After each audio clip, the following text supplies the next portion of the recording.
오늘도 큐티로 나오신 여러분 환영하고 축복합니다. 오늘의 말씀은 민수기 22장과 23장의 내용이에요. 와, 오늘 말씀을 보면 이게 참 긴 말씀이에요. 22장부터 어떻게 보면 25장까지 연결되는 말씀이거든요. 왜 민수기에서 이렇게 길게 이 발락과 발람의 이야기를 써 놓았을까? 참 궁금한 내용입니다. 저도 궁금해서 자세히 읽어보게 되더라고요. 내용을 간단하게, 간단히가 어려운데 간단하게 설명드리면, 발락이라는 모압의 왕이 있었어요. 이스라엘 백성들이 이전 전쟁에서 모두 승리하고 강한 것을 보니까 너무 무서웠던 거죠. 그리고 우리가 멸망하겠는데 어떡하지? 하다가 생각해낸 게 선지자 발람이 있었지. 발람에게 한번 이들을 저주해달라고 해봐야겠다. 그래서 이들이 저주를 받게 되면 우리가 이길 수도 있어, 이러면서 이 발락이라는 이름이 비슷해요. 발락이라는 왕이 발람이라는 선지자에게 사신들을 보냅니다. 보내면서 같이 복채를 보냈다고 그랬어요. 7절에 보면 돈을 같이 보냈습니다. 그래서 이 사람에게 이스라엘 좀 저주해 주십시오. 그렇게 말하니까 발람이 기다려 보십시오. 내가 한번 물어보겠습니다. 그리고서는 기도를 했겠죠. 기도를 한 거, 근데 갑자기 여호와께서 나타나세요, 이 발람에게. 그리고서는 그들은 복을 받은 자들이니까 저주하지 말아라, 이렇게 얘기하니까 발람이 알겠습니다. 그리고선 다음날 그 신하들에게 나는 이들을 저주할 수 없습니다, 돌아가십시오 라고 해서 돌려보냈죠. 그러니까 이제 다시 그 발락이라는 왕이 더 높은 신하들을 보내고 17절에 보면은, 야, 내가 너를 존귀하게 하고 네가 원하는 모든 걸 다 해줄게. 그러니까 제발 이스라엘 좀 저주해줘, 이렇게 얘기를 합니다. 그러니까 발람이 또 기다려봐, 내가 또 한번 물어볼게. 그리고서 또 물어봅니다. 근데 여호와께서 나타나셔서 이번에는 그들과 함께 가되 내가 말하는 말만 전해야 된다, 이렇게 말씀하시죠. 그러니까 이제 발람이 그들 신하들과 함께 떠나간 거예요. 그런데 가는 중간에 갑자기 여호와의 사자가 나타나서 발람을 죽이려고 합니다. 그런데 나귀가 그 여호와의 사자를 봤나 봐요. 그러니까 깜짝 놀래가지고 막 도망가죠. 도망가는데 막 뒤로 하다 보니까 벽에 이 발람이 그 위에 타고 있었는데 발람이 다리가 찡겼나 봐요. 그러니까 발람이 화가 나서 나귀를 3번 때리죠. 그러자 하나님께서 나귀의 입을 여십니다. 그래서 나귀가 말을 하게 돼요. 아니 주인, 너 다 나를 왜 때리느냐? 내가 여태까지 네 명령을 안 들은 적 있었냐? 그런 적 없지 않았냐? 하니까 그렇지. 그런 후에 갑자기 이제 하나님께서 이 발람의 눈을 띄워서 여호와의 사자를 보게 하시죠. 그러니까 깜짝 놀라고 있는데 그때 여호와의 사자가 그에게 이르되, 32절, 너는 어찌하여 나귀를 때리냐? 내 앞에서 발람 너의 길이 사악함으로 내가 너를 막으려고 나왔다. 내가 너를 죽이려고 했었어. 근데 나귀 덕분에 네가 산 거야, 이렇게 얘기를 하죠. 그러니까 갑자기 발람이 너무 깜짝 놀라서 원하지 않으시면 저는 안 갈게요, 이렇게 하지만 가서 내가 원하는 말만 해야 돼, 그렇게 말씀하셔서 결국 발람은 발락에게로 가게 됩니다. 그리고 저는 이제 모든 내용이 23절에서 이제 발락이 그를 3군데를 데려가서 빨리 이스라엘 백성 저주해줘 했는데, 발람이 이스라엘 백성들을 저주하지 않고 오히려 축복하는 내용이 3번이나 연속으로 나옵니다.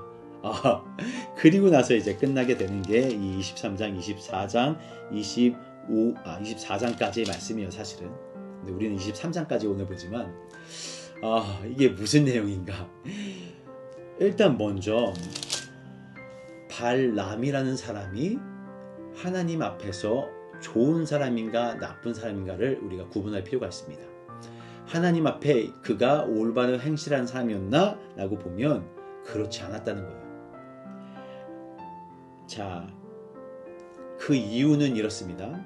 첫 번째는 먼저 물어봤어요. 발람이 하나님께 물어봤잖아요. 근데 하나님이 가지 말라고 했어요. 분명히 가지도 말 것이며 저주하지도 말라고 말씀하셨어요. 그런데 더 큰 사자, 그리고 더 많은 복채가 들어올 것 같으니까 이 발람이 다시 한번 하나님께 기도해서 어떻게 하죠? 이렇게 물어본 거죠. 그때 하나님은 가라고 했어요. 근데 하나님은 이 발람의 그 마음을 이미 꿰뚫어 보고 계셨다는 겁니다. 이의 마음이 하나님이 아닌 그 복채에 더 많은 무게를 두고 있었다는 걸 하나님이 알고 계셨던 거죠. 그래서 하나님은 중간에 그를 죽이시려고 생각을 하신 거죠. 근데 나귀 덕분에 그가 살게 되고 하나님의 그 모든 마음을 알게 됩니다. 그리고 나서 사실은 복채를 위해 가려고 했던 그 모든 일에서 진짜로 그 저주가 축복으로 바뀌는 일이 일어나죠. 하나님이 왜 이 사람에게 나타나셨을까? 하나님이 저주를 축복으로 바꾸는 그 일, 하나님의 말씀으로 인해서 우리의 모든 삶에 그 저주가 복으로 바뀌는 것을 여기서 보여주고 있거든요. 제가 이걸 보면서 느꼈던 건 뭐였냐면 23장에 이 발락이라는 사람의 이름의 뜻은 파괴자라는 뜻이에요. 그리고 발람의 사람의 이름의 뜻은 탐욕자라는 뜻입니다. 그런데 하나님은 이 탐욕자를 변화시켜 하나님의 일을 하는 사람으로 만드신 거예요. 신기하게 봤던 게 뭐냐면 발락이 발람을 세 군데로 데려가는데 그 세 군데가 모두 어딘지 아세요? 41절에 보면 바알의 산당입니다. 바알 신을 섬기던 산당이었고 23장 14절에 보면 소빔들, 여기는 시딤이라고 하는데 이곳 역시 이스라엘 백성이 나중에 음행을 저지르는 그런 곳이고 우상 섬김을 하는 곳이었어요. 그리고 마지막 곳은 광야가 다 보이는 브올산 꼭대기로 합니다. 여기 역시도 바알 보올이라고 해가지고 우상을 섬기던 곳이었어요. 우상을 섬기던 그 곳에서 하나님의 백성들이 축복을 받는 일이 일어나는 겁니다. 이 세상에 우상을 섬기는 이 세상에 속한 이 모든 곳곳에서 하나님이 아닌 사람들, 하나님의 사람이 아닌 사람들을 통해서 하나님의 축복이 이들에게 들려지는 겁니다. 여러분, 이게 얼마나 귀하고 감사한 일인지 생각하게 되는 거예요.